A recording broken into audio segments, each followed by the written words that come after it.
Waste Asia में America, Israel और Iran के बीच जारी तनाव को लेकर प्रधानमंत्री नरेंद्र मोदी ने राज्यसभा में स्थिति को चिंताजनक बताया है। उन्होंने कहा कि इस संघर्ष का सीधा असर वैश्विक अर्थव्यवस्था के साथ साथ भारत की ऊर्जा सुरक्षा पर भी पड़ सकता है। खासतौर पर हॉर्मुज स्ट्रेट का जिक्र करते हुए प्रधानमंत्री नरेंद्र मोदी ने कहा कि यहां किसी भी तरह की बाधा से तेल, गैस और उर्वरकों की सप्लाई प्रभावित हो सकती है। उन्होंने बताया कि सरकार ने हालात पर नजर रखने के लिए 7 एम्पावर्ड ग्रुप बनाए हैं। इसके साथ ही भारतीय नागरिकों की सुरक्षा को प्राथमिकता देते हुए अब तक लाखों लोगों को सुरक्षित वापस लाया गया है। पीएम ने कहा कि भारत शांति और संवाद के जरिए समाधान का पक्षधर है और उन्होंने हर संभव प्रयास जारी रखा है।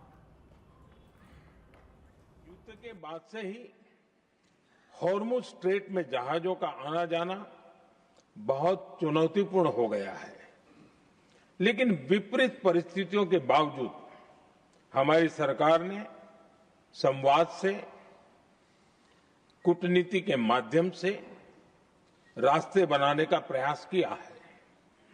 प्रयास ये है कि जहां से भी संभव हो वहां से तेल और गैस की सप्लाई भारत पहुंचे। ऐसी हर कोशिश के नतीजे भी देश देख रहा है। बीते कुछ दिनों में दुनिया के अनेक देशों से कच्चा तेल और एलपीजी से भरे जहाज भारत आए हैं।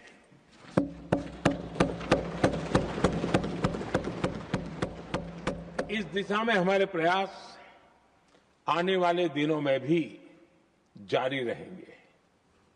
सभापति जी, भारत का प्रयास है कि तेल हो, गैस हो, फर्टिलाइजर हो, ऐसे हर जरूरी सामान से जुड़े जहाज भारत तक सुरक्षित पहुंचे।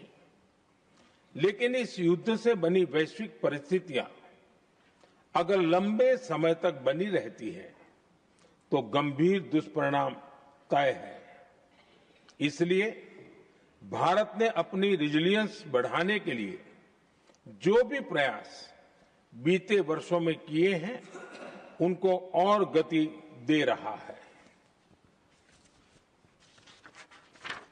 सभापति जी, कोई भी संकट हो वो हमारे हौसलों और हमारे प्रयास दोनों की परीक्षा लेता है। देश ऐसे संकटों का बेहतर तरीके से सामना कर सके, इसके लिए बीते 11 वर्षों में निरंतर निर्णय लिए गए हैं। एनर्जी इंपोर्ट का डाइवर्सिफिकेशन ऐसे ही प्रयासों का हिस्सा है।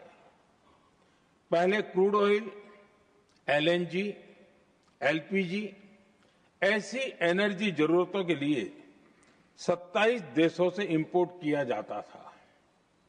वहीं आज भारत 41 देशों से एनर्जी इंपोर्ट करता है।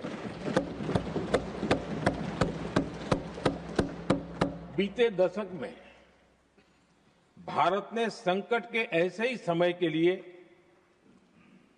कच्चे तेल के भंडारण को भी प्राथमिकता दी है।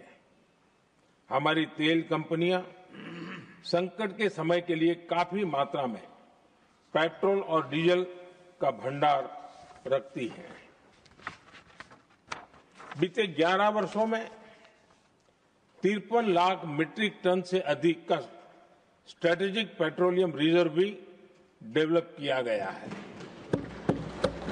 और 65 लाख मीट्रिक टन से अधिक के रिजर्व की व्यवस्था पर देश